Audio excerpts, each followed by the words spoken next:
Muraho neza bakunzi ba Mugisha TV, murakaza neza mu kiganiro cyacu cy'uyu munsi. Umuziki wo kuramya no guhimbaza Imana mu Rwanda ufite amateka akomeye cyane. Hari indirimbo zakozwe mu myaka ya za 2000 no mu mpande zaho, ariko n'uyu munsi zikaba zikibazwa mu mitima y'abantu benshi nk'izasohotse ejo. Uyu munsi twaguteguriye inkuru z'abahanzi 10 bakomeye mu muziki wa gospel mu Rwanda bagiye baririmba indirimbo zitazima kuva kera kugeza ubu. Ku mwanya wa mbere duhereye kuri Israel Mbonyi. Yavutse tariki 20 Gicurasi 1992 muri Congo. Yatangiye urugendo rwe aririmba mu makorali y'abana, ariko muri 2014 azana album ye ya mbere yise Number 1, yakurikiwe n'izindi zanditse amateka nka Intashyo, Mbwira, Icyambu, Nk'umusirikare na Hobe. Mbonyi yujuje bike ari n'inshuro zitandukanye, ahabwa ibihembo bikomeye mu mahanga nka Tanzania binyuze mu ndirimbo nka Sikiliza na Nasiri. Akaba ari umwe mu bahanzi bari guhesha ishema umuziki wo kuramya no guhimbaza Imana mu karere k'ibiyaga bigari no ku isi yose. Ku mwanya wa kabiri turasanga Liliane Kabaganza, umwe mu bahanzi bubashywe cyane kandi bafite amateka meza. Kabaganza yavukiye muri Kivu y'Amajyepfo muri Repubulika Iharanira Demokarasi ya Congo mu 1975. Yagaragaje impano ye akiri muto cyane, aza kumenyekana cyane bigize mu itsinda rya Rehoboth Ministries. Ku mwanya wa gatatu turasanga Richard Nick Ngendahayo, umunyarwanda umaze imyaka 17 muri Amerika. Mugira amatsiko kuri Richard Nick Ngendahayo, umwe mu bahanzi baririmbye indirimbo zakoze mu mitima y'abantu benshi kuva muri 2005.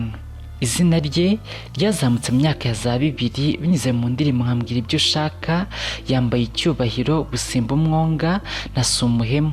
Nyuma yo kwimukira i Dallas muri Texas muri Amerika, aho yamaze imyaka 17, Richard Ngendahayo yagarutse mu Rwanda mu Gushyingo 2025, aho yakoreye igitaramo cy'amateka niwe Healing Concert muri BK Arena igakubita ikuzura.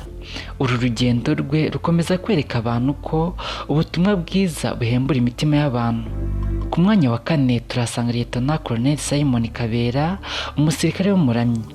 Ukunda igihugu no gukorera Imana bishobora kugendana.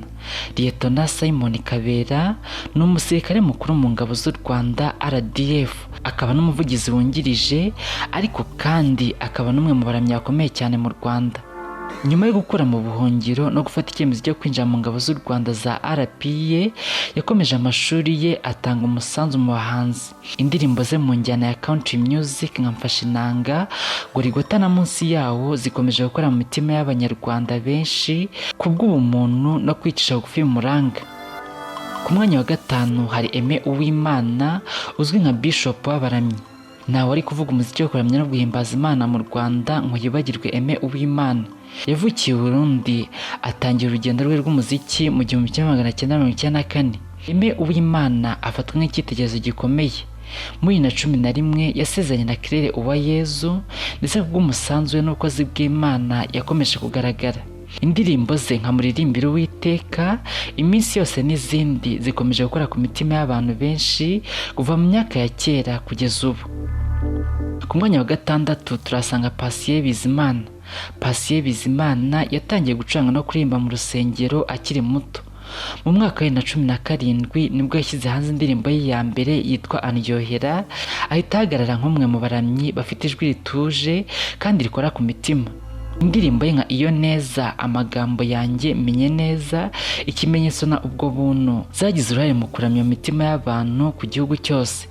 Nyuma y'ubukwe bwe muri 2021 na Karamira Uwera Gentille batiye muri Leta Zunze Ubumwe za Amerika, aho akomeza ibitaramo byo kuramya no guhimbaza Imana hirya no hino mu mahanga. Ku mwanya wa karindwi turasanga Gahongayire Aline. Yavutse mu 1986, atangira muzika ku myaka 17, ashinga imizi muri kwari ya Asaph muri Zion Temple Celebration Center. Mu mwaka wa 2008 nibwo yatangiye gukora ku giti cye, asohora album Nzahora Mbyibuka. Yabaye mu bihe bikomeye birimo gupfusha imfura ye Ineza muri 2014 n'itandukana mu bashakanye, ariko ibi bihe bigize isoko y'indirimbo z'ihumure nka Hari Impamvu, Ndanyuzwe na Zahabu. Binyuze muri Ndi Neza Organization akomeza gufasha abategarugori n'abana batishoboye.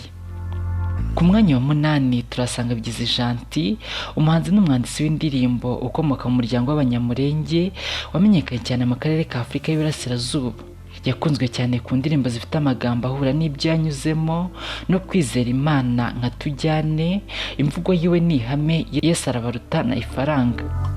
Indirimbo ya Kipenzi yaje kuyisubiramo muri 2026 ihabwa izina rya Rafiki Yangu. Ubu batuye muri Leta Zunze Ubumwe za Amerika we n'umugore we kuva muri 2020, aho akomeje guhembura imitima y'abantu binyuze mu ndirimbo ze.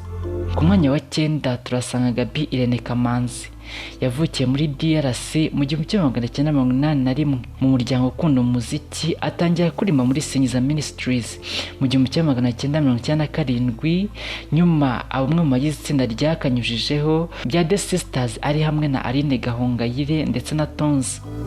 Yamenyekanye cyane muri 2012 kubera indirimbo Amahoro, yakurikiwe n'izindi nka Arankunda, Wowe Emmanuel na Ewe Mungu. Kuri ubu akora nka vocal coach, aherekeza impano nshya kuri YouTube channel ye kandi agakora ibitaramo.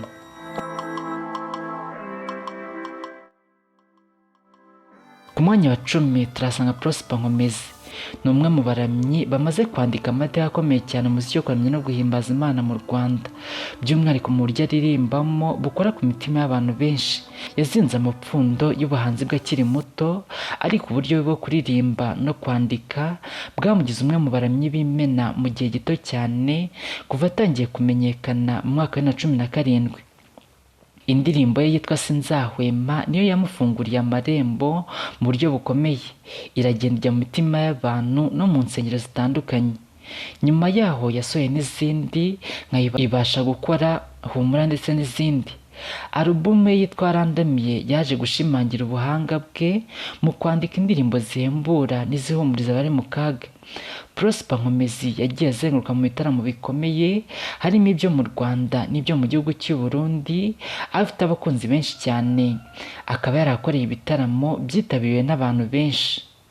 Ku mwanya wa 11 turasanga Tonzi, umwe mu baramyi ba mbere b'abagore bashinze imizi mu muziki wa solo n'itsinda rya The Sisters.